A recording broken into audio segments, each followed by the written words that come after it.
Citizens speak out. People worldwide are risking safety and even their lives as they stand up for democratic principles and human rights in nations that include Afghanistan, Australia, Bahrain, Chile, Egypt, Libya, Syria, and Yemen. In Chile, an estimated 100,000 students, professors, and other citizens engaged in a nationwide protest on Friday, May 13th, calling for education to remain state-run and free of charge.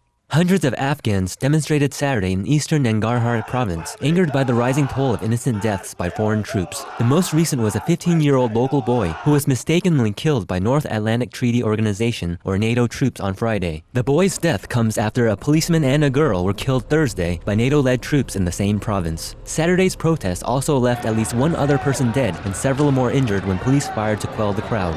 A United Nations report states that 2,777 innocent people were killed in 2010, making it the most deadly year thus far for Afghan citizens. As Palestinian youths clashed with Israeli police and security guards on Friday in a neighborhood of East Jerusalem, a Palestinian teenager died after being critically injured by a shot that witnesses say was fired from within one of the houses being protected by the police. Conveying their solidarity for Palestinian brethren, hundreds of Jordanians rallied in Amman Friday, while Turkish Foreign Minister Ahmet Davutoglu called upon the international community to accept the Palestinians' bid for membership in the United Nations and to recognize Palestine as an independent state. Australians, meanwhile, rallied in calls for the government to impose an arms embargo on Israel, citing the country's lack of compliance with international law in its dealings with Palestinian and other Arab neighbors. The British government issued a statement Friday saying it was deeply concerned over reports of widespread abuse of human rights in Bahrain, as it called on the government to allow medical personnel to treat patients without political interference and to ensure that the detained have access to legal counsel and will be tried before independent and impartial courts.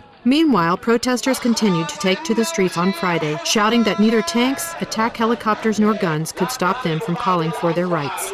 In ongoing attacks by Syrian security forces which killed at least 19 people this week, an estimated 6 more demonstrators were killed on Friday as thousands of people held protests in several cities. Human rights activists stated that the Syrian troops opened fire despite President Bashar al-Assad's promise that they would refrain from doing so. The number of people killed by security forces in Yemen's southern city of Ib on Friday rose to at least 3, with 15 more wounded. The U.S. has meanwhile announced support for the departure of President Ali Abdullah Saleh as protesters across the nation continue to call for his resignation.